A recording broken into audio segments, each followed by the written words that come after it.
conversar hoje aqui com meu amigo professor do grupo Muzenza, né? O Garnizé. Vamos só esperar ele chegar aqui.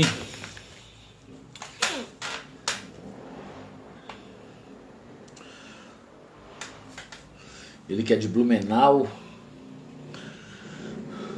Santa Catarina.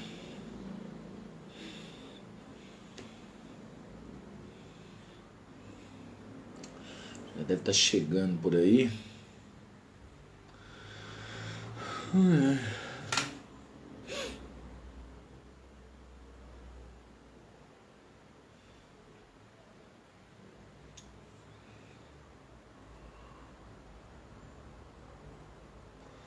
Bom, vamos aguardar. Deve estar subindo aí. Ele que produziu um livro, né? E participou aí também de outra edição de livro do Grupo Muzenza. Tem bastante coisa para falar pra gente aqui sobre os trabalhos dele lá em Blumenau, Santa Catarina. Já entrou aqui.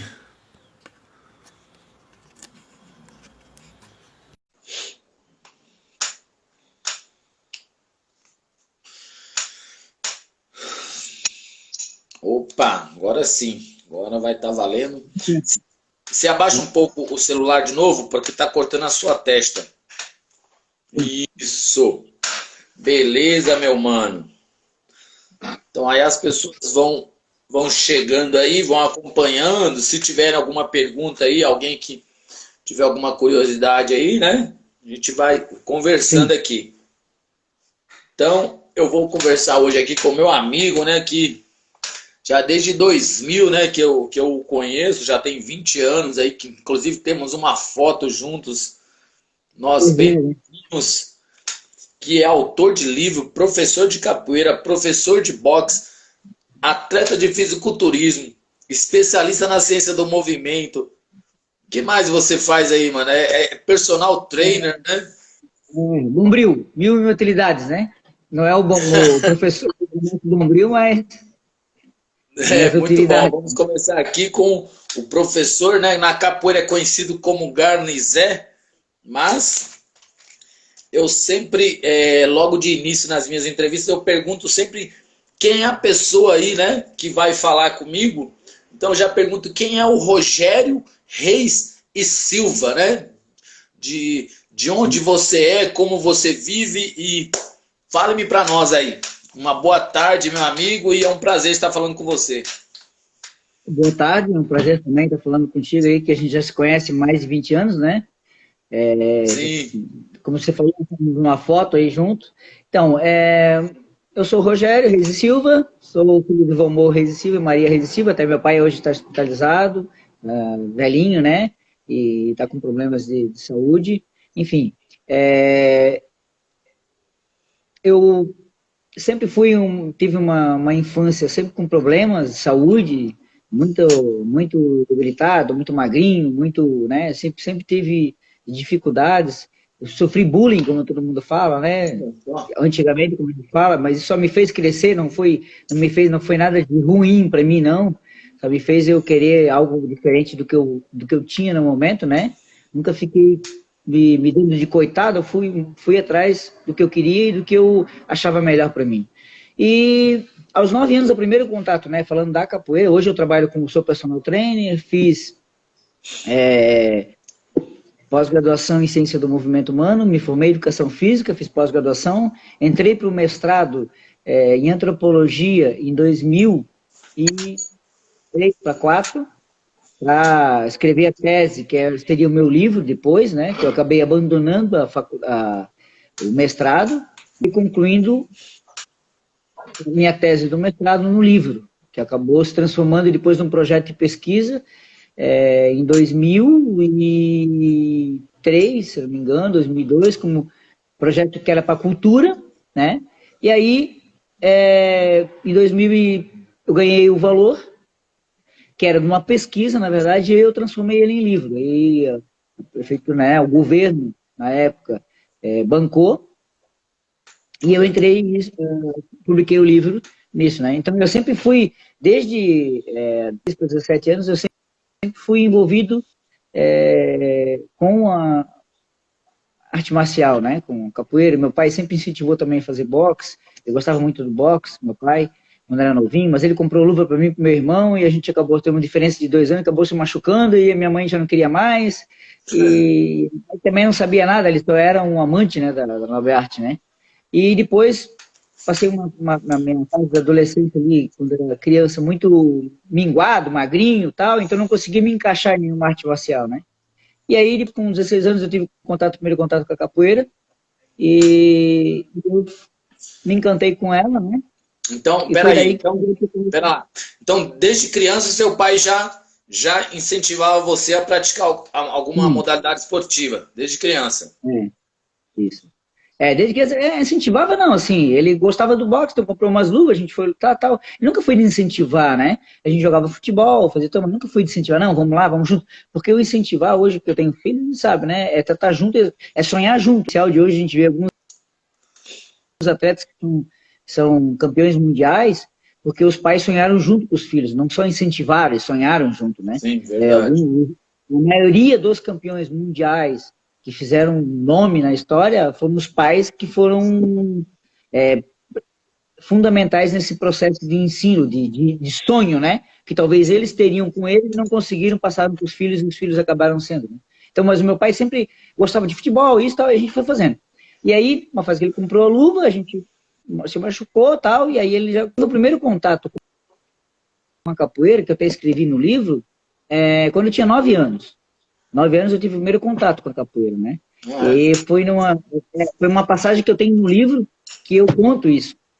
Que minha mãe tem uma venda, um mercado, num bar, no final do ponto do ônibus, que é onde a gente morava, né? E esse mercado, ele era ponto, tem um barzinho, e o mercado da minha mãe era um ponto de encontro, né? Dos pessoal que bebia um goró, uma cachaça tal. E aí você tinha alguns malandros da época também, que não faz muito tempo, mas eu tinha 9 anos, estou com 44, faz 34 anos. Tinha aquele pessoal que fica lá, os malandros dos capoeiras, né? Que ficavam lá tal. Pessoal que, assim, gosta de beber. E aí eu conheci um negro chamado Negro Celso, que ele era um exímio capoeirista. Ele era... Assim, eu não sabia que era capoeirista, fui saber depois do tempo, quando eu comecei a conhecer capoeira. Eu vi ele fazendo aquilo. Isso aí mesmo, na cidade de Blumenau, você nasceu aí? Na verdade, esse rapaz, ele era do litoral.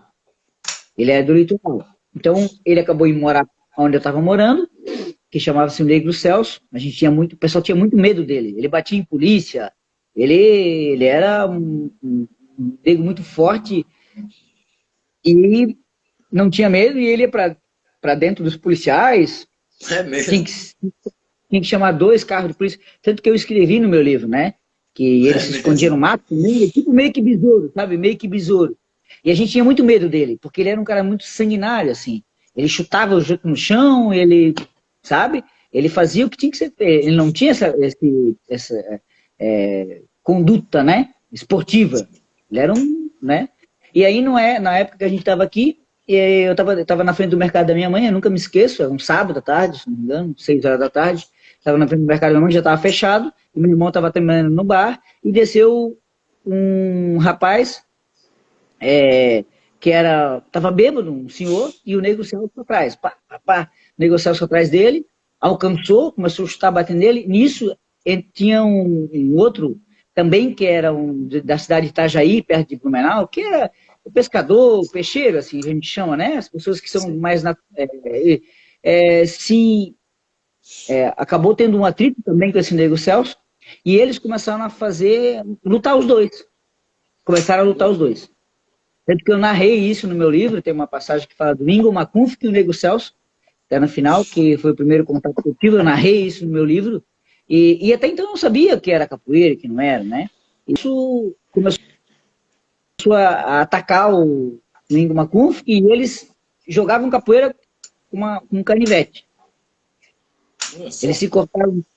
Eu não tenho ideia. Isso começou a girar uma roda. Olha que coisa engraçada. Eu sempre falei isso. É fantástico isso, que depois que eu lembro, começou a girar uma roda ao redor deles. e todo mundo nos bares, saiu do bar, dos vizinhos, e todo mundo apavorado porque o Ingo Macunf, que ele era um cara mais magro, alto, e tal, e ele acabava tendo, como é que eu vou dizer, muita agilidade de sair dos golpes e acertar os golpes, né? Uma destreza, então, né? Primeiro o Ingo Macunf puxou uma faca, um canivete, tá? E o Negro Celso também depois.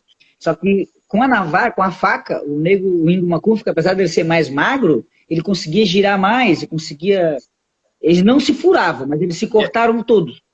E era uma briga real ou eles já se conheciam? Não, era uma briga real, era uma briga de gente que estava envolvida em um monte de coisa, de bêbado, sabe como é que é, né? Aquela coisa assim, mas estavam bêbados e estavam, acho que era jogo, não lembro o que era jogo, porque o rapaz que desceu, que estava bêbado, apanhou e me falaram que era jogo. Na época, a gente era briga por causa de jogo, eles estavam todos em amigos e daqui a pouco surgiu uma coisa e deu aquela brigadeira. E aí o Ingo Macunf, que tomou as dores dele, porque já tinha um problema com o Nego Celso, tomou as dores deles e a briga começou. E foi aquele primeiro momento que eu vi. Essa foi a primeira vez que você viu uma capoeira mesmo, real. Na verdade eles lutavam com ginga, sabe? Esquivando, saindo, tipo, saindo para trás, saindo para o lado, e davam chute, e davam isso, tentavam enfiar a faca. Era uma briga de esgrima, uma esgrima mesmo. Era como se fosse uma esgrima de faca, sabe? E eu lembro que o Negro Celso enfiou a faca no Ingo Macunf, que ele tirou com a mão assim, rodou, e cortou o braço dele, que eu nunca me esqueço disso, é uma coisa que está na minha mente. Ele rodou, tipo, deu uma armada com a mão. Ele deu uma armada com a mão, bíceps, e abriu o bíceps dele.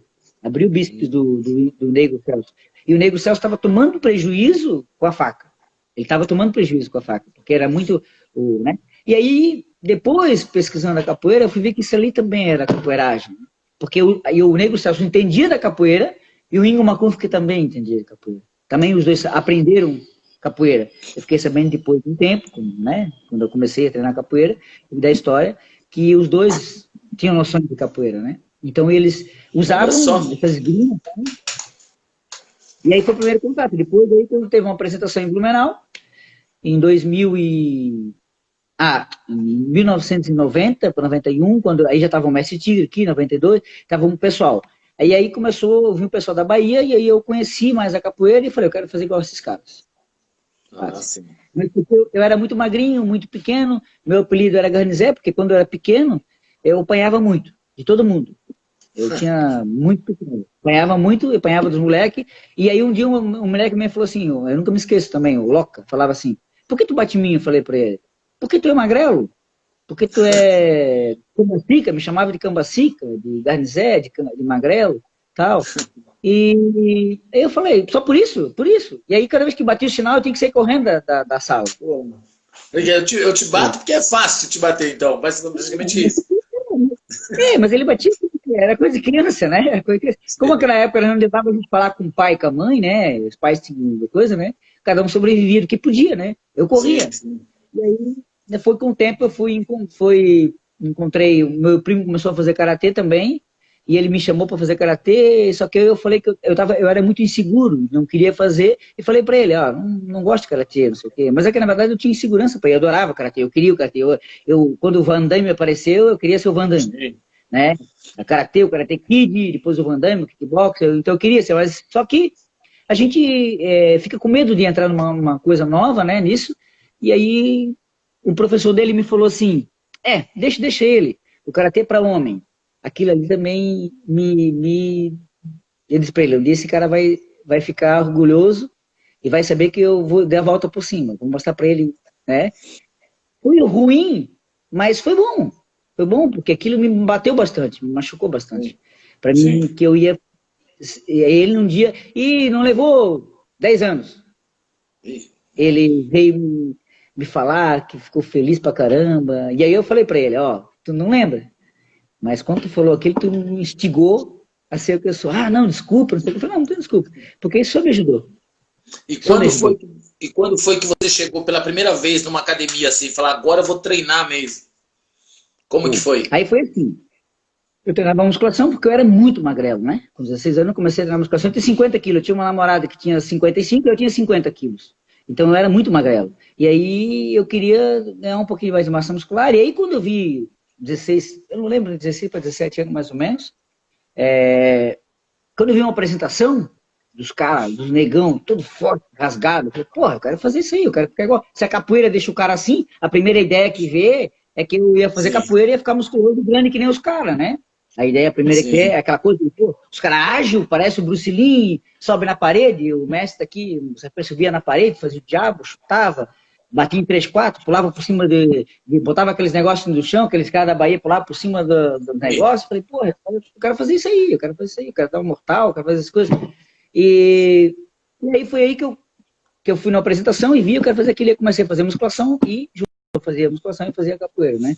E aí o mestre, na época era contra o mestre Bião, que tinha vindo da Bahia, e ele meio que passou a ser meu mestre artesanal, aquela coisa de gente, eu ia atrás dele, de aprender a tocar berimbau. Então, 1 ano e meio eu já estava tocando bem berimbau, já estava cantando. Eu era muito viciado, assim, tem fotos minha com berimbau na mão, viciadíssimo. Assim. Então, eu ficava o dia inteiro, namorava com berimbau, eu ficava o dia inteiro. E eu comecei a tocar, comecei a cantar, e foi indo, eu fui evoluindo, fui gostando da coisa, né? E aí, quando eu comecei a poeira, eu comecei, os caras começavam a falar sobre a história, sobre isso, aquilo outro, e isso me intrigava um pouco, assim. Eles diziam que eram os mestres que fundaram a capoeira em Blumenau. Eu falei, pô, mas será que tanto tempo assim não apareceu ninguém aqui para dar aula de capoeira antes? Foi aí que surgiu a ideia de eu escrever o livro, de eu conhecer um pouco da cultura, né? E aí foi fantástico, assim, foi fantástico. Escrever um livro é a coisa mais maravilhosa que eu fiz na minha vida, depois do meu filho.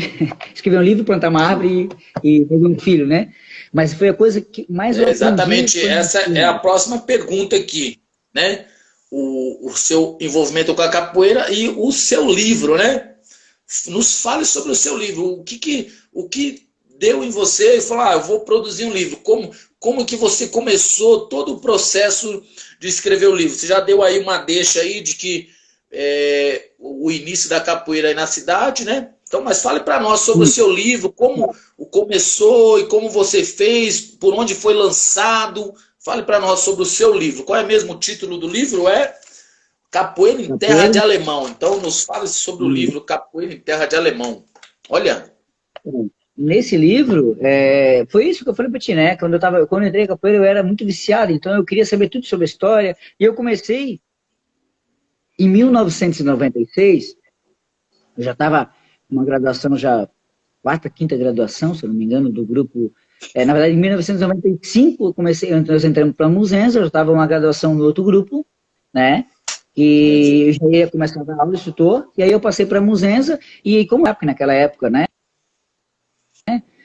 Precisava difundir a capoeira, e aí eu comecei a dar aula através do professor do contramestre Bião e do mestre Tigre, do instrutor, o mestre Tigre hoje é mestre, do instrutor Brutus, que falaram, não, então você pode trabalhar numa cidade pertinho aqui em Indaial, Timbó, e a gente vai começar um trabalho. Eu fiquei começando lá. E isso ali me fez a ideia de começar a guardar todo o material que tinha para capoeira, para reservar no futuro. Eu pensei, vou começar a guardar, vou começar a escrever um pouquinho. Em 1996 foi a primeira vez que eu escrevi a primeira página.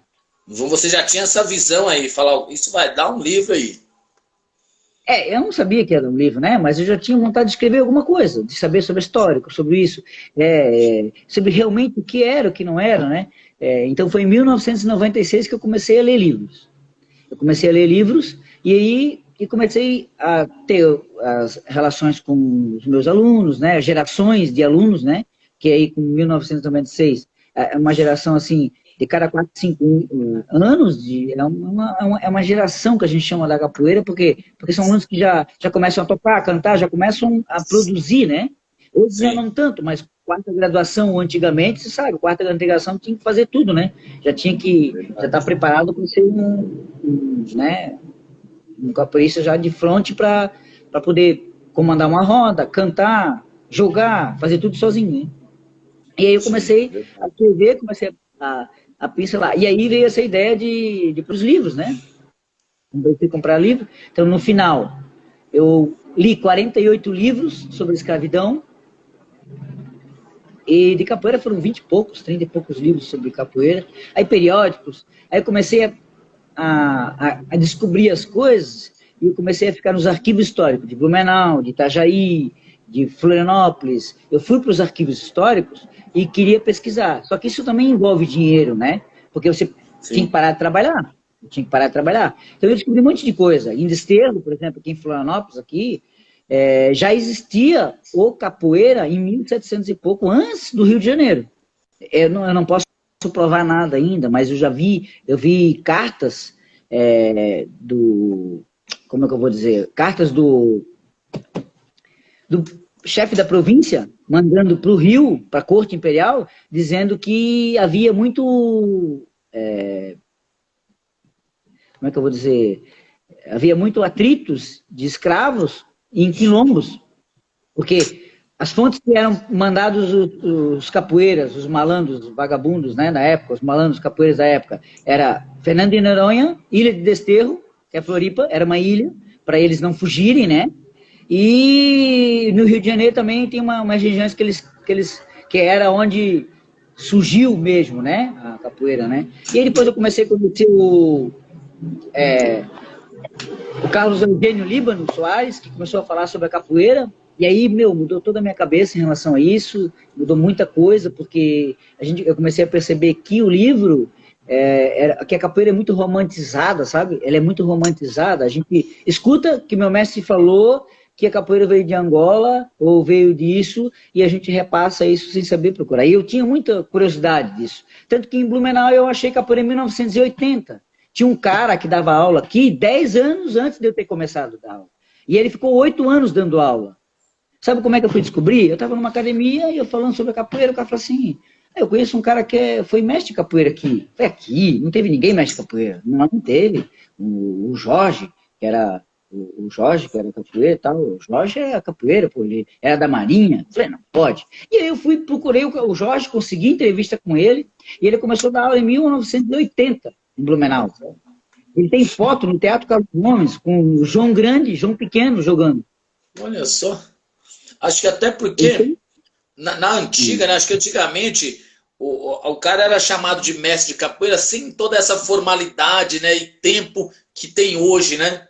O cara, de repente, ele dava umas pernadas ali, aí as pessoas que nem eram capoeiras falavam, o cara ali é um mestre de capoeira, né? Sim, é bem isso mesmo.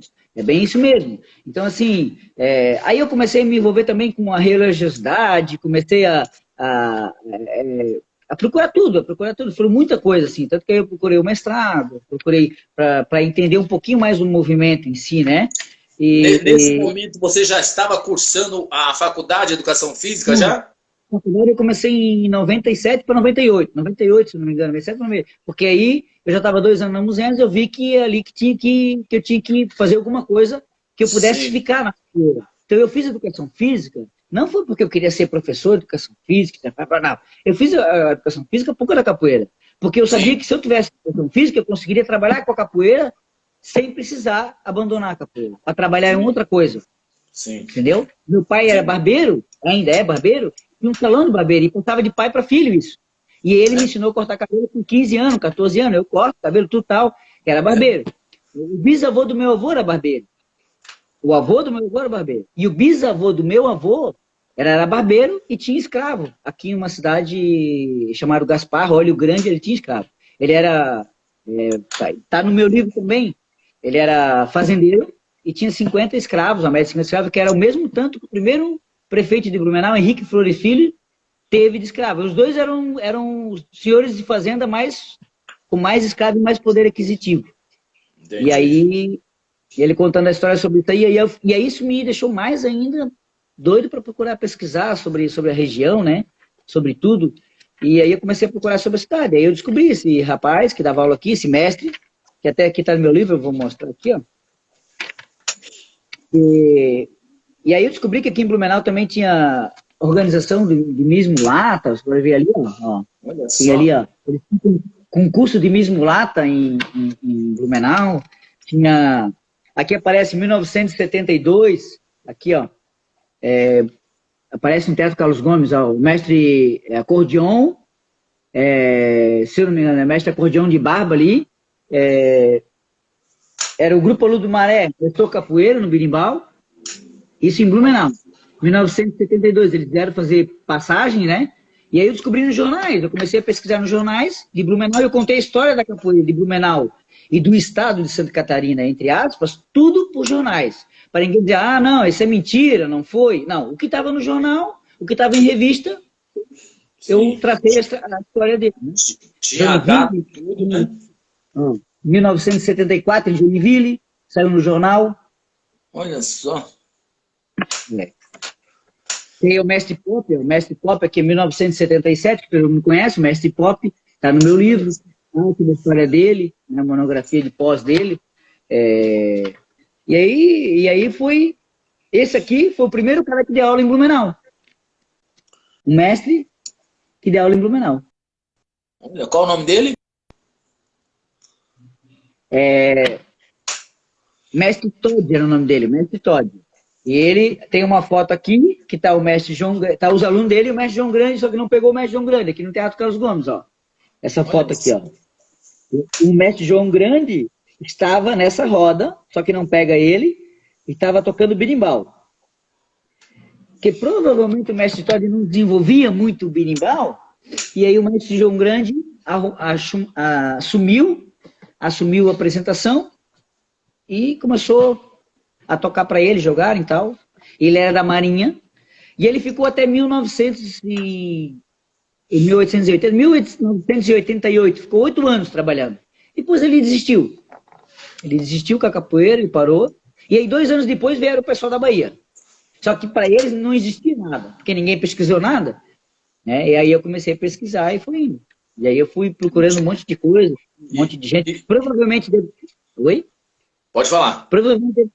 Provavelmente deve ter vindo mais gente dando aula aqui, só que a gente não sabe porque não foi nada relatado. Então, o que eu tenho aqui foi relatado. Tudo Entendi. o que foi relatado. E em quanto tempo você formou esse livro, né? Quanto tempo durou até a conclusão do livro? 10 anos. Foram 10 anos para o lançamento? Para o lançamento, 10 anos. Isso porque eu apertei. Como é que é? Eu apertei o passo, né, para publicar, né? Porque eu já não aguentava mais. Era um filho de 10 anos que não aguentava mais de escrever, porque cada vez que eu ia escrevendo, eu queria escrever mais e queria mais, e ia dar um livro que nem o Casagrande Senzala de 600 páginas. Para te ter uma ideia, ficou mais de 400 páginas fora desse livro. É mesmo? Mas o livro formado, ele foi publicado por onde? Como que você teve algum patrocínio? Ele é um livro de quantas páginas esse aí? O primeiro livro original, ele foi publicado pela Fundação Cultural, um projeto do Estado, onde a gente fez um concurso, teve um concurso de projeto cultural. E eu mandei o projeto, junto com uma pessoa que me ajudou a fazer esse projeto, que eu não sabia na época, e a gente recebeu a verba, acho que foram 10 mil reais, 8 mil reais na época, mais ou menos, para fazer. E aí, eles me deram um prazo, ó, você precisa 6 meses publicar, mas eu não tinha pronto o livro, eu só tinha pesquisa. E aí eu comecei a fazer. Dia e noite eu comecei a... Eles davam 6 meses de prazo. Eles achavam que era uma pesquisa no papel, só que eu não queria fazer pesquisa no papel, eu queria fazer um livro. E aí eu fui atrás de fazer um livro, né? Publicar isso. Porque eu pensei, pô, tanto material, só que ele ficou assim, ó, deixa eu ver, tem 170 páginas, mas ia ficar muito cansativo. E aí eu comecei a fazer revisão. Para fazer um livro tem que fazer revisão bibliográfica, revisão literária, fazer um monte de coisa. E aí, consome muita coisa, sabe? Consome. Tanto que não foi feito tratamento de fotos no meu livro, não foi feito um monte de coisa que eram para ter feito. E muito material que tinha ainda que não foi publicado. Sobre esse negócio. Porque aí eu entrei sobre escravidão no Estado, aí eu entrei sobre escravidão no Brasil, comecei a ler sobre livro diferente, e começa a confundir a tua cabeça, a me deixar maluco. Porque primeiro eu dizia que a capoeira surgiu no Rio, com os escravos, tal. Quando eu estava publicando o livro, surgiu um livro que achou capoeira na Bahia antes de 1800. Falei, pô, e agora, o que eu vou fazer? Vou modificar? E aí eu fui adaptando o livro. Por isso que eu acabei de publicar o livro de uma vez, senão eu falei, não, eu vou ficar, cada vez que descobria alguma coisa nova, eu tinha que modificar o livro, né? Eu queria fazer um livro que com novas, assim, né? Com ideias novas, né? Da capoeira em relação a isso. Sim. Eu tenho até uma certa semelhança com o filme que eu produzi do Mestre Burguês também, que Aí, às vezes tinha um outro mestre, não, entrevista fulano de tal, fulano, entrevista fulano mestre tal, aí eu, beleza, vamos lá. Aí eu pegava e nunca terminava. Aí até um dia que eu falei, não, tem que terminar, pronto, mandei pro mestre burguês, falar, é assim, vamos lá, vamos lançar. Mas ele foi lançado em que ano, então, esse livro? O primeiro livro foi lançado em 2006. Quantas cópias, quantos exemplares você produziu? Foi 1.000 exemplares. 1.000 exemplares. Sim. E ainda tem cópias para se encontrar? Desse primeiro aqui, já não tem mais. Desse primeiro aqui, não tem mais. O primeiro, o original, né? Aí tem o do mestre, que o mestre fez, trocou a capa, mudou com o arquivo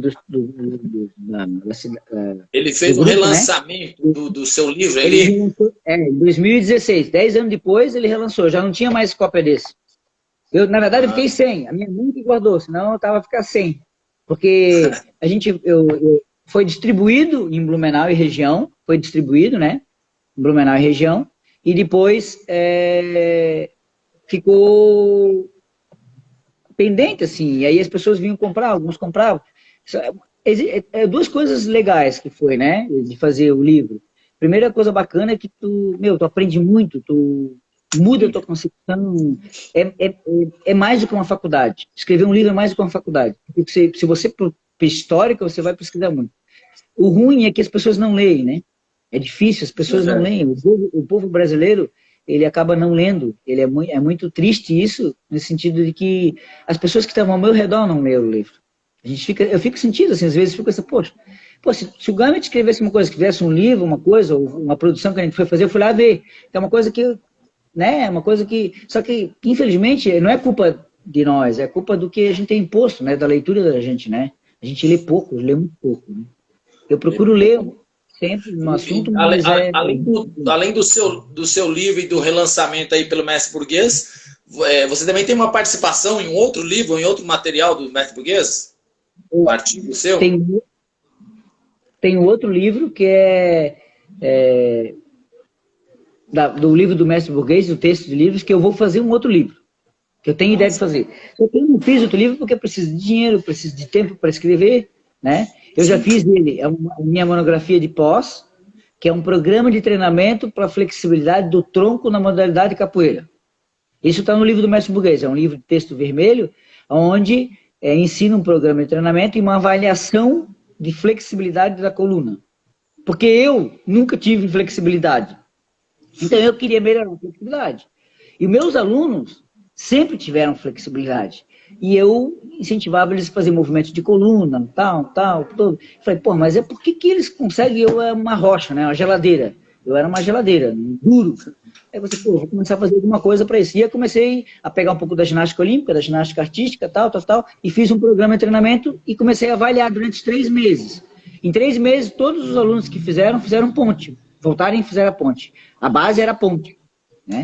E foi em 2002 isso. E aí eu montei um artigo sobre essa monografia, sobre flexibilidade do tronco na modalidade capoeira, que na verdade mais é a ponte, né?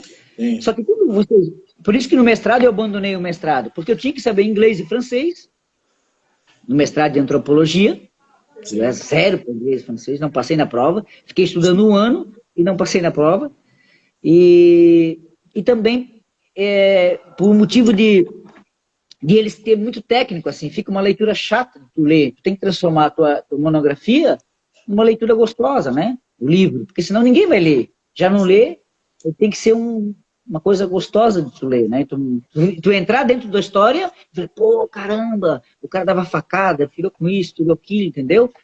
É uma coisa que tem que ser gostoso de ler. E as pessoas que leram, cara, falaram muito isso. Viu como ele é suave para ler, como ele é bom, como ele abrange bastante coisa, entendeu? Que legal. Então, eu peguei pessoas para me ajudar a fazer essa ideia de como fazer um livro, né? Entendi. E é até curioso, né, você falar que tinha a coluna dura, porque eu lembro que quando eu conheci você, jogava muito, dava uns saltos muito bonitos. Eu lembro muito bem de você jogando, você e o Falcon, né? Sim. O Falcon é muito flexível. Mas é que a gente sempre confunde, o Gambit, a gente sempre vai confundir flexibilidade com plasticidade. e alongamento. Então, isso eu abordei no texto também. O que é a plasticidade do movimento? Plástico, bonito, é tu ter a flexibilidade em movimento. Então, por exemplo, assim, o que me ajudava a fazer é que eu tinha boa impulsão e eu acabava no impulso, usando no impulso, entendeu? Mas de flexibilidade eu era muito ruim. Então, eu consegui voltar na ponte, fazer e voltar na ponte. Hoje, se eu pegar, eu faço de novo. Em 2016 teve um Mundial, eu tinha parado de treinar a coluna, tudo, tal, porque eu tenho 2 hérnias na coluna, tal, mas é besteira, porque eu não tinha muito tempo para fazer isso. Eu comecei a fazer esse programinha de novo durante 3 meses, e nesse Mundial que a gente jogou lá na Fortaleza, eu estava fazendo ponte e voltando na ponte. Foi em 2017, foi muito bonito. Foi uma bateria até muito legal. Foi bom. A nossa bateria, inclusive, foi uma bateria, como eu conversei aqui com o Mestre Buscalonge, né? Foi uma bateria muito legal, assim, de Master, né? Eu tirei pontuação baixa em todos os jogos que eu fiz, mas foi bem divertido, foi bem prazeroso a nossa bateria lá em jogar lá com você, com o Queixo, com o Buscalonge, com todo mundo, o Nil. Sim. Então, mas isso que a gente, né? Então eu sempre tive isso. E aí eu transformei o mestre botou isso como um capítulo do livro, e eu quero fazer futuramente um livro em cima disso, porque a gente confunde muito, né? O mestre Bimba mesmo sempre falava que o negro tem cintura, o nome do livro vai ser O Negro Tem Cintura de Mola. O nome desse livro vai ser O Negro Tem Cintura de Mola. Por quê? Porque eu fiz uma pesquisa onde negros, brancos e pardos participaram, e qual foi o maior nível de flexibilidade entre todos eles, e aí eu vou expor, né? E por que isso da capoeira, da flexibilidade, do floreio, né? E aí eu vou adentrar por que entrou o floreio na capoeira, porque a capoeira nunca existiu floreio. Ela entrou na verdade, existe um livro chamado da Letícia Vidor Reis, O Mundo de Perna pro Ar, que é muito bacana, que as pessoas possam ter, que ela fala sobre a invenção, a tradição inventada pela Bahia. A Bahia inventou a tradição, mas a capoeira surgiu no Rio. Entendi. É isso. Ela diz que a Bahia inventou a tradição, com a coisa de rua, do turismo, da venda, né, do passar o dinheiro, e aí eles colocaram o berimbau, porque ninguém sabe quando entrou o berimbau, né? E ninguém sabe como entrou o movimento de ginástica na capoeira. Sim, isso que eu queria pesquisar também. A minha ideia futura é pesquisar sobre isso, só que para isso eu precisaria ir nos arquivos históricos, ficar dias, tem hospedagem, tem alimentação, tem que ter uma bolsa para poder fazer, senão como é que tu vai viver e trabalhar, né? É complicado. Verdade. Infelizmente, o historiador e a leitura é muito difícil no Brasil, né? Verdade. Escrever um livro é muito difícil. Antes de você continuar aqui, eu quero mandar um abraço aí, um axé, para todas as pessoas que estão entrando aí, o Clécio Araújo, aluno do mestre Carlson, o Paulo Pará, aí, que já mandou um oi também, o Tizil, que deu um oi para nós aí também, mestre Cobrinha, enfim, todos que já entraram aí. A gente não vai interagindo muito com as pessoas aqui para não perder o foco da conversa aqui, mas hoje estou aqui falando com o meu amigo professor de capoeira do Grupo Muzenza, né, o Garnizé, o Rogério Reis, né, autor de livro e aproveitando aqui, Garnizé, fala para nós também sobre os seus outros trabalhos, né, porque você não é só, como você disse aí, é igual Bombril, né, 1001 utilidades, não é só professor de capoeira nem autor de livro, você também treina atletas profissionais, é atleta profissional de fisiculturismo, professor de boxe, é proprietário de uma academia também, né? Fala para nós aí, tenta colocar em ordem aí, o boxe, você começou no boxe? O boxe eu comecei em 2000 eu tenho até um banner agora que o rapaz trouxe para mim, em 2001, 2000 para 2001, né? Com aquela coisa de que a capoeira, essa época que a gente tava ali, né? Todo mundo com 4, 5 anos, como dizia o famoso, o saudoso mestre Marlon, a capoeira mal assombrada da década de 90, né? Todo mundo tinha que treinar tudo, né? Eu acho que até a tua influência também deve ter vindo disso, porque todo mundo treinava tudo, treinava jiu-jitsu, treinava boxe, treinava isso. Então, eu comecei a treinar jiu-jitsu em 1996. Eu comecei a treinar jiu-jitsu, fiz 1 ano e meio de jiu-jitsu aqui com o pessoal da Aliança, ia pegar a faixa azul, aí o contramestre bode continuou, o faixa preta hoje que é jiu-jitsu também continuou, o instrutor Chico, o Brutus, continuou e virou faixa preta, e eles continuaram, e eu parei porque o mestre um dia chegou e disse, pô, tem que saber o que tu quer, tu vai ser professor de jiu-jitsu ou capoeira, e eu sempre quis ficar na capoeira. Não que eu não gostasse de jiu-jitsu, mas eu era muito de focar alguma coisa e ficar. E aí eu comecei a treinar jiu-jitsu, depois apareceu o cara do boxe, apareceu na cidade, comecei a treinar com ele, só que no boxe eu era faixa, como diz, corda crua, né? Não sabia nada. Eu era formado já, mas não sabia nada. E ele me explicando, como ele tinha 5 lutas, quem tem 5 lutas, para quem não tem nada, não sabe nada, vai. Né? Eu achava que 5 lutas era o máximo. Veterano, né? Eu achava que 5 lutas era o máximo, né? Hoje, meus alunos amadores têm 70 lutas, 80 lutas amadoras. Tem os meninos que tinham 70 lutas amadoras, acabaram a carreira deles amadora lutando 70 vezes. Então, assim, mas na época eu achava isso. E comecei a treinar com ele. Eu adorava o boxe, e aí foi uma época que eu também teve muito problema com a minha separação e coisa, então eu meio que, a capoeira que baixou um pouco a minha vida, assim, eu sofri muito, passei por um período de depressão, e o boxe me ajudou bastante, assim, então eu me afastei um pouco. A capoeira sempre ficou em mim, mas eu me afastei um pouco da capoeira em si, do dia a dia, de dar aula. Eu não conseguia mais dar aula, porque minha separação afetava muito, porque a pessoa que eu era casado era da capoeira também, a Estrela na época, todo mundo sabe. Então a gente acabou se separando e isso acabou afetando muito a mim, né? E assim, eu levei 6, 7 anos para conseguir me erguer novamente, e ir para as rodas, e ir para os momentos. Então e o boxe foi uma fuga, para me ajudar. Entendi. E aí eu comecei a treinar, e aí sempre que eu considerei esse negócio da ideia do projeto da capoeira, já acabei um projeto de boxe também, já começamos a levar os meninos para lutar, e aí foi indo, foi crescendo a coisa, fui me apaixonando também, eu vi que o boxe não era isso, né, que a gente achava que de brigão, de marrento, era muito mais respeito do que outras coisas que a gente parece ser, e aí eu acabei fazendo o projeto, tendo isso, e meio que abaixou o negócio do boxe, quando em 2008 eu fiz a minha última luta, 2008, 2009, fiz minha última luta amadora, onde sabe que a gente sempre tem um rock dentro de si, né? Não sei se como lutador, eu fui lutar em São Paulo contra o Esquiva Falcão, na verdade não era o Esquiva, ia lutar, e aí acabou trocando no Kid Joffre, acabou trocando lá, e eu caí com ele, o Nilton Campos falou assim, pô, já... Tu vai cair com, acho que era Yamaguchi, tu vai cair com ele, tu vai lutar? Eu falei, vou. Só que depois da luta eu me machuquei muito, sabe? Fiquei com o nariz muito inchado. Pô, levei muita pancada dele no nariz, muita pancada.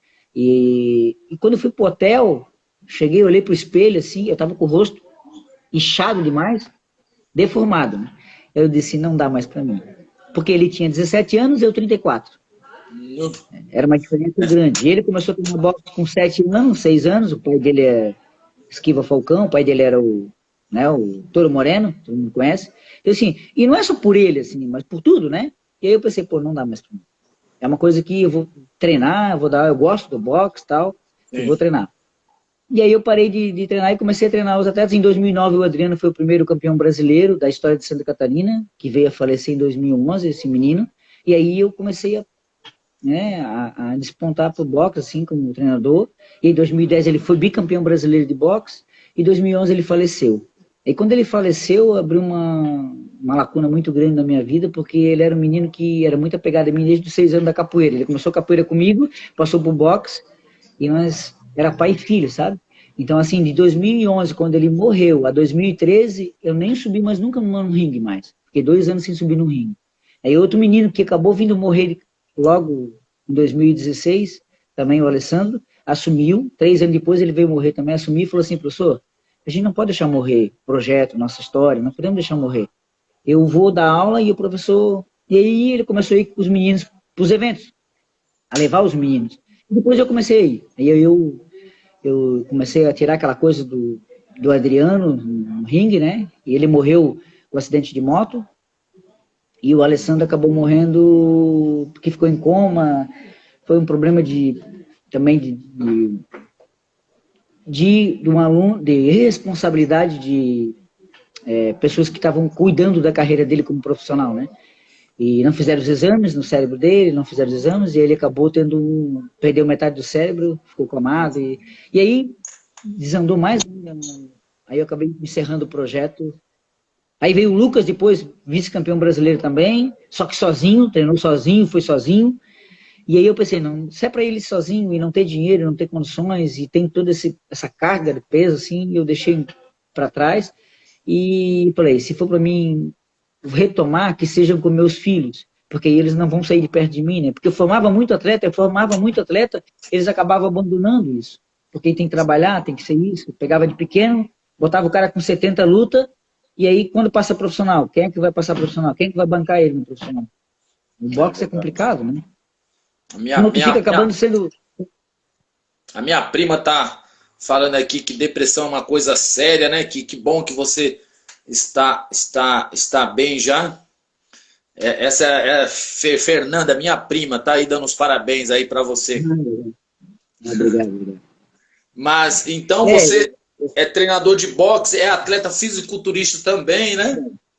e aí depois foi, aí quando, em 2008, quando eu parei de lutar boxe, eu fiz 12 lutas. Quando eu parei de lutar boxe, eu lutava e era técnico, sabe? Aquela coisa toda, né? Então eu ficava muito ansioso e tal. Eu já tinha síndrome do pânico em 2008 por causa da enxurrada que deu aqui em Blumenau, e começou a me dar pânico, e aí quando eu ia lutar, eu ficava muito nervoso, ansioso e tal. E aí o fisiculturismo, eu larguei o boxe, porque eu já tinha, tinha 34 anos, não podia mais treinar, né? Com 34 anos eu não podia mais treinar. E ou eu passava profissional ou não podia mais lutar. E aí eu peguei, entrei pro fisiculturismo, fui porque eu sempre quis conhecer, gostava dos caras, o cara estudou junto comigo e eu queria entrar pro ramo de personal, mas eu queria ser um diferencial, tipo assim, pô, eu queria saber montar uma pessoa, pegar uma pessoa e como é que esses caras faziam para ficar assim tão seco, tão, né? Então, em pouco tempo. E aí eu comecei a ir, fui para aprender e acabei me apaixonando também. Porque talvez ali, nesse momento, só dependia de mim, né? Do fisiculturismo só depende de você. É você que tem que fazer dieta, é você que tem que treinar, é você que tem que treinar na chuva. Você não vai lutar contra ninguém, é contra você. Então, e aí eu acabei ficando, e aí eu comecei a treinar atletas também. Então, assim, na capoeira, eu tinha atletas que foram campeões mundiais, uma menina em 2012, e teve a Estrela, que foi minha esposa, ela foi vice-campeã mundial em 99, e aí depois, no boxe, teve o Adriano, que foi bicampeão brasileiro, mas teve outros campeões também no estado, em São Paulo, tudo. Foi bicampeão brasileiro, que é o único do estado de Santa Catarina. E no fisiculturismo tinha a professora Luara, que foi Miss Universo, que também foi um título internacional mais importante que Expressivo. a gente... E aí, então assim, agora eu atualmente estou com fisiculturismo porque eu treino também capoeira, gosto na roda quando tem e tal, mas é que eu comprei uma academia e é mais o meu dia a dia, né? É o meu dia a dia. Eu estou fazendo nutrição também, estou começando a fazer, fiz nutrição, já estou um ano e pouco fazendo nutrição, e isso me alavancou mais esse lado do personal, né? Sim, é verdade. É porque, na verdade, é o seguinte, né? O capoeirista, ele acha que para ele ser capoeirista, ele tem que estar dando aula, né? Ele tem que estar tá ali o tempo todo, né? Eu costumo É, dizer que eu não vivo de capoeira, eu vivo a capoeira. Então, sim, você treinar, você tocar o berimbau, você fazer livro, você fazer parte de um grupo como o nosso Grupo Muzenza, né? Já é o viver a capoeira, né? Às vezes a sim. pessoa tá ali, o cara é capoeirista, não, o cara. Aí ele não dá aula de capoeira. Não, eu vivo a capoeira, né? E deve ser como. É,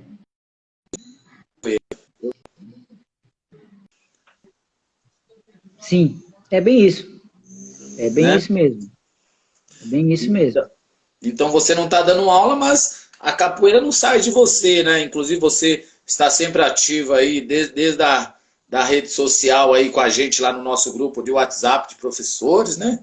Sim, E você produz um livro, né? Tem que divulgar esse livro. A pessoa, quando vai ler o livro, vai saber que você foi o autor do livro, né? Então você já deixou algo registrado, né? Acho que sim. com todas as dificuldades que você teve, né? O seu problema aí com a sua separação, né? Já está no passado. E os meninos aí que infelizmente vieram a falecer, né? O esporte é o seu estilo de vida, né? Com toda essa superação, igual minha prima falou aí, é o seu estilo de vida. Fala aí. Sim. Hoje eu vivo isso, né? Eu acordo, faço exercícios físicos, e hoje eu percebo o quanto isso é importante, né? A gente vê também, agora meu pai está com, há 10 anos eu tentei fazer ele fazer alguma atividade física, principalmente a musculação, que é a fase final da nossa vida, que a gente tem que fazer alguma coisa para poder se viver mais tempo, né? Viver mais Sim, saudável, né? Eu vejo um sim. monte de mestres aí morrendo mais cedo, porque não fazem, não treinam, não cuidam, né? E não tem outro jeito. Se você quiser viver mais, você tem que comer melhor, você tem que treinar, você tem que se movimentar, né? As pessoas que Sim. estão em movimento sempre vão estar melhor, né? Verdade. E não é nem tipo durar mais tempo, né? Vira durar mais tempo, mas de repente ter uma morte, né? Ali se movimentando, lúcido, né? Qualidade de vida, né? Uma qualidade de vida Exato. melhor, né?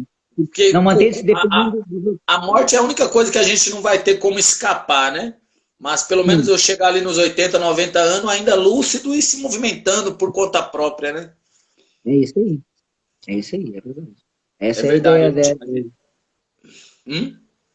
essa é a ideia, né? De a gente viver e o tempo que viver, viver bem, não viver dependendo dos outros, né? Não ficar sendo, né? Eu não quero isso para mim, né? Então por isso que eu procuro sempre seguir as pessoas que são mais velhas e que estão, né? Schwarzenegger agora está com 80 anos quase, Sylvester Stallone também, os caras se mantêm com aquela vivência, né? De uma pessoa Verdade. com 50 anos, né? Que está Pô, vivendo hoje, né? Então, eles são um espelho de a gente viver mais e melhor, né? é verdade. A minha prima está perguntando aqui para você, algum dos seus alunos já te pediu medicação para musculação? Como é isso para Ah, isso você? não, isso é normal, isso acontece muito na gente, né? Eu tenho um médico que ele acompanha sempre aqui, e principalmente pessoas mais velhas, que são mais velhas, elas precisam ter, às vezes, fazer alguma coisa de tipo de reposição, mas é sempre com o médico, eu sempre indico para o médico, porque sempre existem alguns fatores muito grandes, sabe, o Gamet, que as pessoas acham que é o que você toma e não é o que você faz, né? É o que Sim, você toma. Ah, vou tomar alguma coisa para emagrecer, vou tomar alguma coisa para ficar musculoso, e não é o peso que você levanta, ou não é a dieta que você faz, ou não é o aeróbico que você faz. Todo mundo acha isso, sabe? E vincula muito, infelizmente, o fisiculturismo, a musculação, ao que tu toma. E não é o que tu toma. E eu tento passar isso para o meu aluno, fazendo sim, ele treinar melhor, fazendo ele fazer uma dieta melhor, fazendo ele, né? Agora fazendo sim, nutrição, que é a chave para os resultados, né? A sim, sim. nutrição junto com o treinamento. Junto com o Inclusive, na treinamento. verdade, né, é uma coisa desleal, né, digamos assim, numa competição, é desleal para a competição com relação aos outros competidores e, nesse caso aí, para ela mesma, é desleal para ela mesma, para o próprio corpo, né? É um doping, né? Se você É, toma remédio sem estar doente. e é uma coisa que tudo isso vai de um acompanhamento médico. Se tem uma taxa baixa da hormonal, e é o médico que vai decidir se ele tem isso, que é uma melhor estética, né? E claro, eu não sou contra, até porque, mas se a pessoa precisa, se a pessoa sente a necessidade, tem, como todo mundo vai tendo, né? A gente sabe que Sylvester Stallone, esses caras todos, eles têm acompanhamento médico e eles Sim, vivem sempre regulados ali, sempre tendo regulado, né? Só que isso custa caro também, isso não é uma coisa assim, vou tomar qualquer coisa, fazer, não dá, né? Tem que ser um sim. acompanhamento médico, como fazer, Até porque, né, para uma pessoa leiga, quando ela vê que algum atleta, por exemplo, foi pego no doping e tal, ela imagina aquela coisa de filme, né, que o cara tá lá no vestiário aplicando nele, né? E na verdade, todas essas drogas, né, são remédios que em algum momento, de repente, o ser humano necessita para ele, né? É que alguns atletas às vezes não necessitam, vai lá e tomam, né? E como você disse, você indica ao médico aí para fazer uma avaliação sempre, completa, né? sempre faz médico, sempre faz, porque a gente sabe, um treinador me falou sempre me falou isso, que a pior droga é a burrice. A pior droga é a burrice. O cara não souber o que está fazendo, ele não saber o que está fazendo, não saber o que está fazendo. E aí isso é a pior droga, né? E um outro fisiculturista me falou que era para morrer muito mais gente do que as pessoas fazem, era para morrer muito mais gente disso. Não morrem porque realmente não faz tão mal como todo mundo fala, mas tem que ter um acompanhamento. Se você fizer no escuro, sem saber o que está fazendo, é muito perigoso. Né? Eu não Verdade. aconselho ninguém. Bom, meu amigo, nós temos aqui pouco tempo agora, né? eu quero que você me diga aí como que está a sua vida agora, nesse momento, né? Eu estou sem dar aulas desde o começo dessa pandemia, dessa quarentena, e como que você está fazendo aí, né? Já que você é um cara que vive do esporte aí, como é que está a sua vida atualmente? Eu estou dando aulas, né, de personal, estou fazendo os treinamentos mais comigo mesmo, tenho, esperando agora, talvez eu vá competir o estadual esse ano aqui, a gente não sabe ainda, né, estadual, e tem uma suposição de competições de o brasileiro ser em Curitiba, que é perto daqui, não tem custos, tal, aí eu vou falar com as pessoas que me ajudam no patrocínio, para ver se a gente vai conseguir começar a fazer, e em agosto eu vou estar começando a minha preparação, e estou dando aulas normal, né, com todas essas seguranças, baixando esse problema de financeiro que está horrível, né, Sim. mas a gente está acompanhando, sempre se cuidando, né, usando máscara, fazendo tudo aqui dentro, mais dentro da necessidade possível, e esperando ver o que vai se decidir, né, da situação, como vai, a gente não sabe o dia de amanhã, né. O que eu gosto de fazer hoje é estar competindo, é sempre estar fazendo alguma coisa, né? Tem um objetivo. Então, eu já fui para um brasileiro de fisiculturismo, fiquei em quarto lugar no passado. A minha ideia é tentar subir ao pódio do brasileiro, ser um campeão brasileiro, né? E depois um campeão, um campeonato internacional que eu não participei ainda também de fisiculturismo, né? Então, esse ano tem Entendi. chance de ser em Curitiba. Curitiba vai ser novembro e dezembro, vai ser os dois campeonatos em Curitiba, de um nacional e um internacional. Então, talvez ali seja uma oportunidade de eu participar. Tudo vai depender, né? Tudo vai depender. Legal. Mas eu sempre vivo treinando e fazendo dieta, não é fazendo dieta, né? Eu como normalmente o que eu gosto de comer e sempre me cuido para fazer os exercícios que tem que ser feito no dia a dia, né? Não paro de treinar. Tá certo. Bom, eu quero agradecer as pessoas aí que acompanharam aí, né? A minha prima aí que interagiu aí com a gente aí, perguntando, inclusive. Faz tempo que eu não vejo essa minha prima, inclusive. Depois até mandar um oi para ela. E agradecer a todas as pessoas aí, as pessoas que me seguem, as que seguem você aí. E agradecer principalmente a você aí, que é, como eu disse no começo, né? Muito bom te ver aí e que a gente possa se encontrar aí em breve, né? Não em competição, porque como eu falei, eu tirei as notas baixas em todos os jogos que eu fiz lá, mas pelo menos para a gente jogar uma capoeira. Jogar, brincar. Beleza, eu também quero agradecer para poder falar um pouquinho do livro. É muito importante isso, o livro, né? Na vida da gente, sim. E quem sabe futuramente eu vá escrever outro livro, aprimorar esse também, e tem outras ideias aí que de repente possam sair. Que legal, tomara que sim. Estamos aguardando aí. Valeu? Um grande abraço, Valeu. Garnizé, e se cuida por aí, viu? Tudo de bom. Valeu, obrigado. Tchau, Um tchau. abraço. Falou. E é isso aí, pessoal. Esse foi o Rogério Reis e Silva, né? Conhecido na capoeira como Professor Garnizé de Blumenau, Santa Catarina. Quem não tem o livro dele, adquira aí depois com o Mestre Burguês, tá bom? É um livro muito bacana. Tchau, tchau.